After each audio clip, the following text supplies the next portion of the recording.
adalah sisakan satu gerbong untuk kafe, ya kan, untuk ngopi, paling tidak di sini tuh untuk smoking area, Pak. Nah, karena banyak kereta ini tidak ada smoking area, Pak Bobi. Nah, paling tidak dalam kereta ini adalah satu gerbong. Saya yakin, Pak, saya yakin itu pasti bermanfaat dan menguntungkan buat kereta. Terima kasih semua jajaran yang hadir pada hari ini. Assalamualaikum warahmatullahi wabarakatuh.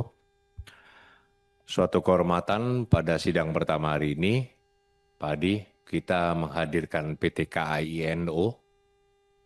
Jadi namanya KAI-NO, karena komisarisnya Kesa Etagil. Jadi namanya PT KAI-NO. Dan pada sidang hari pertama ini langsung KAI. Selamat Pak Bobi, semoga menjadi KAI-NO yang benar-benar bisa bermanfaat buat masyarakat ke depan, ya kan? Iya. Luar biasa kan KAI. Nah, insya Allah semoga. Karena mayoritas masyarakat kita, pengguna kita NO, Pak. KAI ini ya kan. Hampir 60% loh, Pak.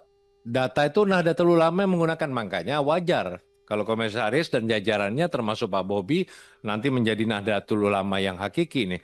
Gitu, insya Allah. Oke, yang itu saya ucapkan terima kasih dan semoga sukses Pak Bobi bersama seluruh jajaran ke depan. Kami harapkan kalau kita berbicara kinerja dari KAI selama ini sudah cukup luar biasa bagus, ya.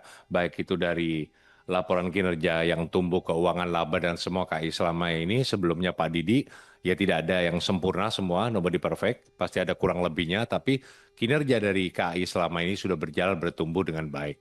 Ya kan, walaupun ada sesuatu hal seperti KCIC yang mengalami kerugian, ya itu kita harapkan menjadi PR nanti Pak Bobi dan rekan-rekan direksi semua untuk bagaimana bisa mengatasi semua ini. Itu yang kita harapkan.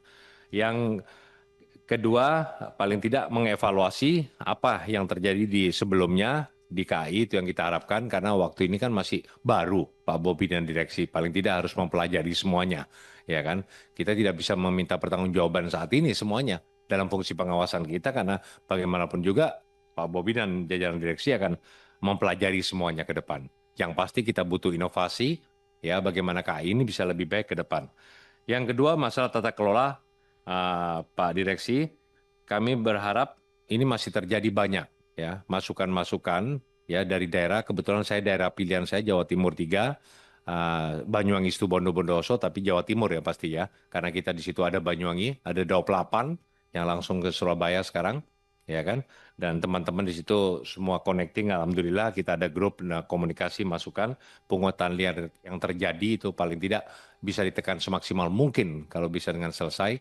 Makelar-makelar dan lain-lain itu kasihan kepada masyarakat kita kadang. Itu lalu yang pasti masukan penjagaan lintasan, itu yang perlu kita perhatikan betul, Pak.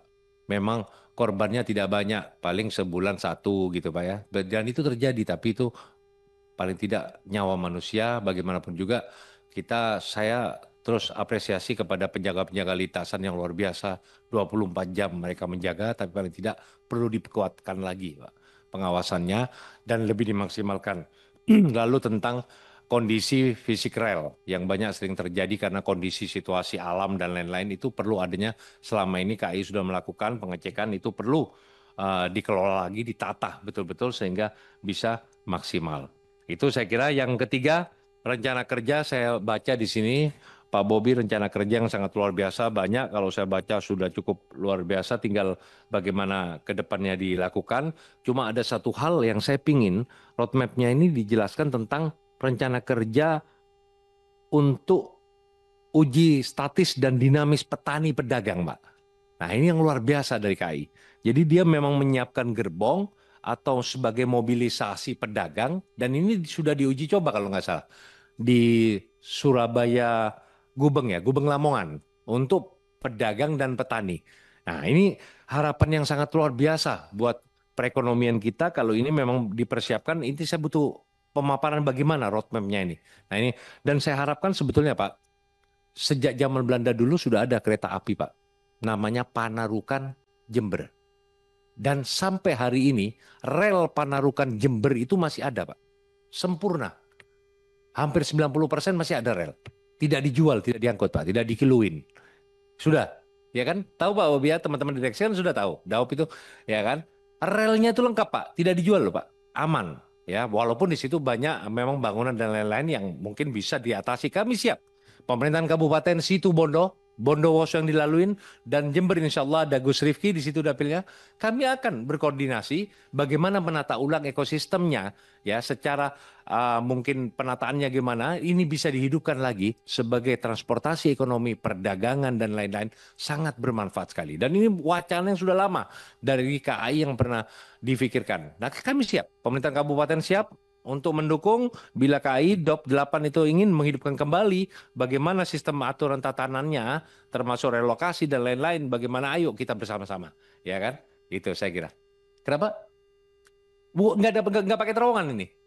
Panarukan Jember itu sejak ada sebelum kereta api yang lain ada, zaman Belanda sudah buat Pak, sudah ada pemikiran ke sana. Manfaat ke ekonomi dan semuanya sudah berjalan. Nah, cuma vakum, ya kan? Akhirnya berhenti total sekitar berapa puluh tahun yang lalu, ya kan? 70 apa 80 berhentinya itu Pak. Kalau nggak salah. Nah, itu bisa dihidupkan kembali. Nah, itu sangat bermanfaat sekali. Luar biasa itu kalau dijalankan, kami siap mendukung. Pemerintah kabupaten jujur terus terang Situbondo, Bondowoso siap Pak. Dan Jember juga saya yakin mereka welcome untuk itu. Dan ini sangat luar biasa untuk KAI. Tinggal penyiapan gerbong keretanya aja Pak, saya kira itu. Lalu armada Pak.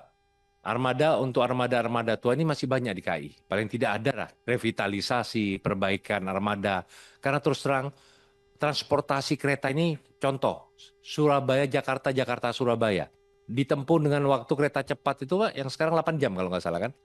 Pesawat cuma 1 jam Pak. Tapi kereta tidak pernah ada ceritanya sepi. Iya nggak? Dengan harga yang sangat luar biasa, kurang lebih sama dengan pesawat.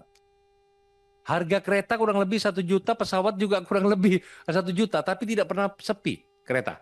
Lah itulah motivasinya orang apa namanya menaiki kereta itu lebih happy dia, lebih senang. Dia berangkat malam sampai sana pagi aktivitas sebaliknya begitu. Dia aktivitas dia lebih oke. Nah, paling tidak Pak, ini ada masukan juga.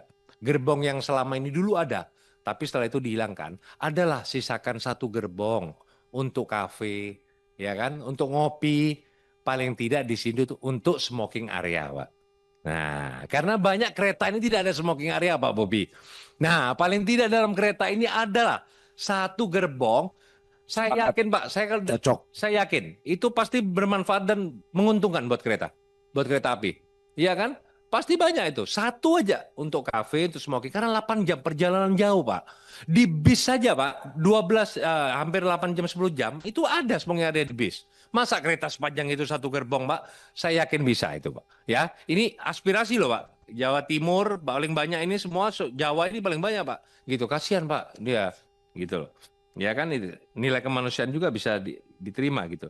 Oke, saya kira itu dan saya harap nanti untuk roadmap untuk MRT, LRT, ya kan, BRT dan semuanya yang ada termasuk WOS dan apa saya bisa dijelaskan penataan untuk kedepannya Pak Bobi.